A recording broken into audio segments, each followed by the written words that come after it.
on BBC Radio Cambridgeshire. Since we started talking about this story this morning, we have had some really heartbreaking calls and messages about it. Arthur Rank Hospice is facing an £800,000 funding cut. The charity has sites in Cambridge and Wisbech. The money allowed Addenbrooke's hospital patients to be transferred from hospital to the hospice to receive end-of-life care. Losing the money will likely mean the loss of 9 hospice beds. Claire has been listening to the show in Ickleton this morning. Hi, Claire. Good morning, Dotty. And we've also got Celia, who's listening in Little Downham. Morning. Morning. Good morning, Dotty. Claire, talk to me a little bit about your contact with Arthur Rank. Oh, thank you, Dotty, for covering such a vital part of our community and the hospice. End of life is a terrible thing to face when you have got someone who's just 24, and that's what happened to my family. My sister, her son Marley, was diagnosed in 2017 with a malignant tumour. He suffered from a condition called neurofibromatosis. He was a young man who was at university at the time in Brighton and really, having the most amazing time of his life, and it came completely out of the blue. So cancer diagnosis affects everybody, not just in the family, but in our community. And we simply didn't know anything about a young person facing a terrible illness, but being told that it was going to, cause end of life in less than a year was just horrendous for us all, and particularly for Marley. Marley was very, very frightened because the cancer that he had, which was untreatable, called Triton, they made it clear that he couldn't be treated for it. He was terrified that he would die fighting for breath, that he would suffocate. And you can imagine the effect that had on all of us to think that horrific picture. In fact, what happened at the end was that Marley had an amazing surgery by Mrs. Begum. There was no chemotherapy or radiation, and that was a very courageous decision he made because the Triton that was found inside couldn't have been treated. So he avoided a year of horrific treatment and actually had one of the best years in good health. No more doctor's appointments, no trips to Addenbrooke's. But at the very end, he couldn't cope at home. It was very, very difficult, and the hospice had a bed for him. He went into the hospice, and incredibly, there is a flat that they made available for my sister and her children so that they could be with him 24 hours a day, as it was not clear how long he'd have. And outside of that flat was a plaque that said, "This room is funded by the Sawston Fun Run." And we had all done the Sawston Fun Run for years. And we never gave a thought to where the money actually went. We knew it was local charities, but you don't think about that when you're just doing a fun run. And here it was, the flat available, so they could literally take time being with him 24 hours a day, which was the most incredible privilege, I have to say. The staff could not have been any more caring and loving. They were so wonderful to him, and the professional doctors that came and gave him the most incredible treatment so that he could be relaxed. And, when you're struggling with breath, that's a really hard mission to achieve. And because we were able to see that they were able to give him so much more treatment there to make sure that he was calm, and he was at the end still completely able to engage with all of us.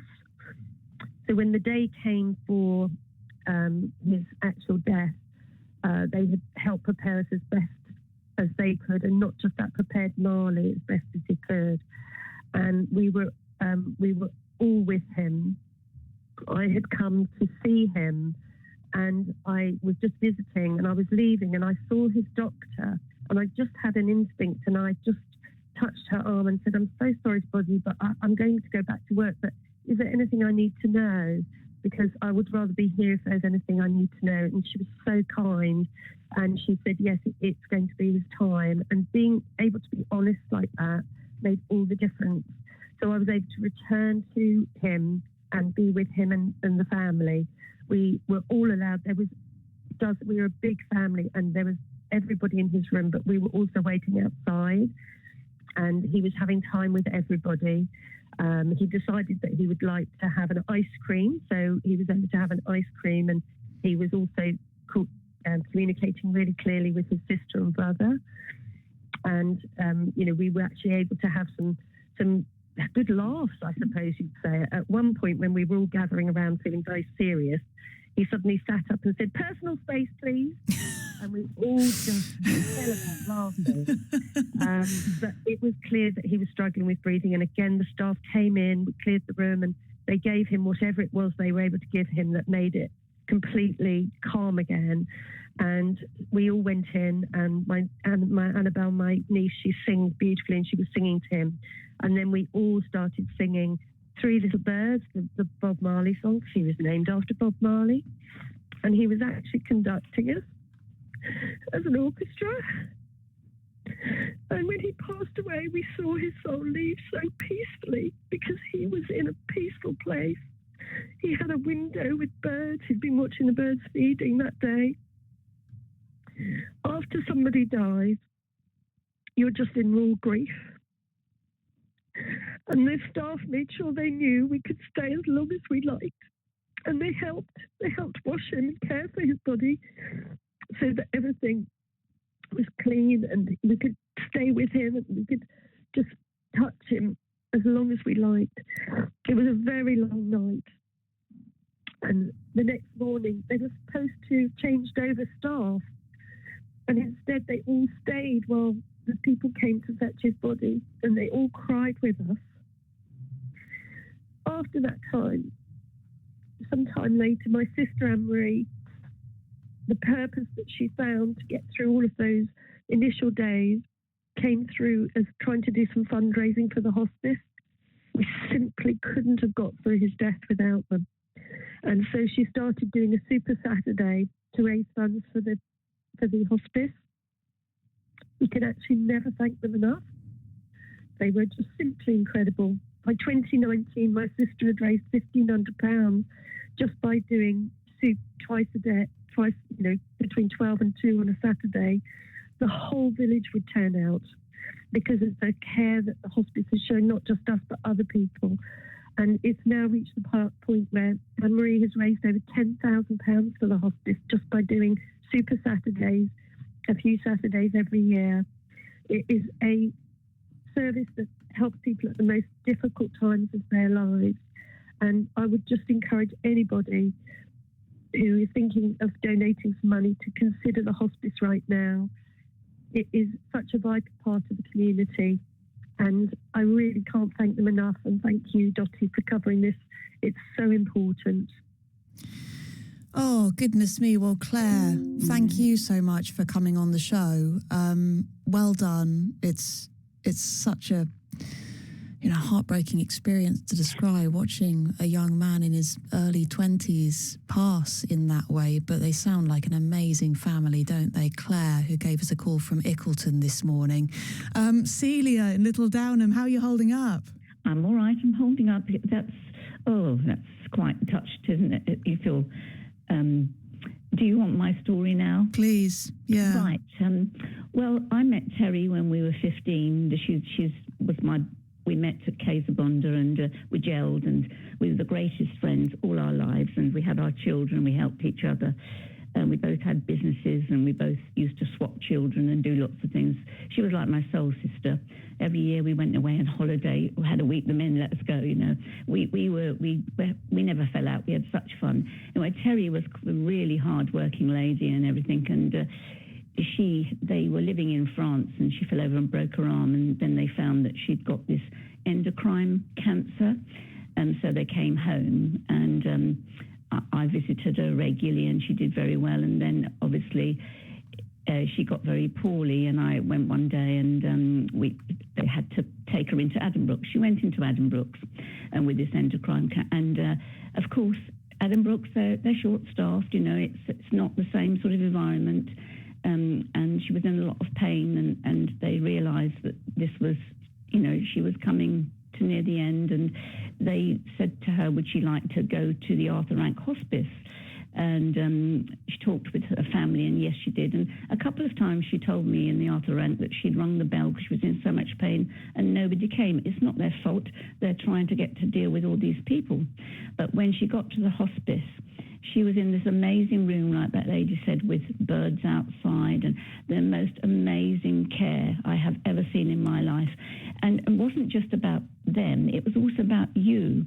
Her husband visited every single day, and I was still working. So on the odd day I worked at the university in Addenbrooke's, he would phone me up and say, do you want to come to lunch with her? So I'd get in the car, nip across, have lunch. But one day they'd got her in the chair, and they were playing the piano. A lady, I don't know if people realise, but lots of the people that work there are volunteers. So this is going to affect them as well. There was a volunteer pianist, and, it was like, as she said, used to say, oh, I'm so glad I'm here, Celia. You could go in when you liked. You could come out. Everybody used to stop you and ask how you were. You could ask the doctor as a friend, not even as the family. And she passed away peacefully there, and all her family came. The children could come. But my thought is afterwards that I had to pay back. So I work at the Arthur Rank shop in Ely and do my stint for Terry and for everybody else. I cannot believe, there are hundreds of volunteers doing in the Arthur Rank Hospice, in the shop. All these people too are cared for by the Arthur Rank. They make sure you're all right, you're okay. But without them as well, what are these people going to do as well? The elderly people that want something to do, they want to help people. People do nails and people come and do hair. I think this is, who would want to be in a hospital? This is an amazing place to pass away, where you can feel so much better in yourself. They make you feel good. They try to keep your pace. They come in. What are they thinking about? Cutting the funds on something like this. I cannot believe it. And I think there's going to be a lot of redundant care people that go in and help. It helps them mentally, and they're with the people. And I just don't know. I can't believe it, Dotty.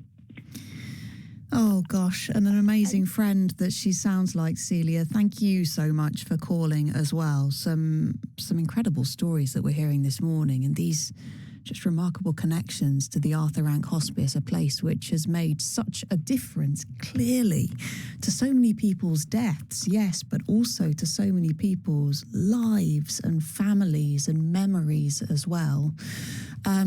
It feels kind of cruel and cold for me to read this statement from Addenbrooke's Hospital, but I feel that I have to, because of course they have their reasons for reducing the funding and they have budgets of their own, etc., etc. Here's what they've told us.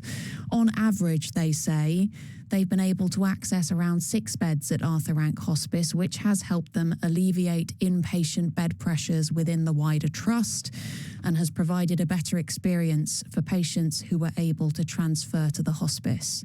They say at the start of this financial year, in order to maintain core services within a reduced budget, they undertook an affordability and value for money assessment of these additional beds. And following that, they will be pulling £800,000 of funding from the Arthur Rank Hospice. That's the statement from the trust that runs Addenbrooke's Hospital.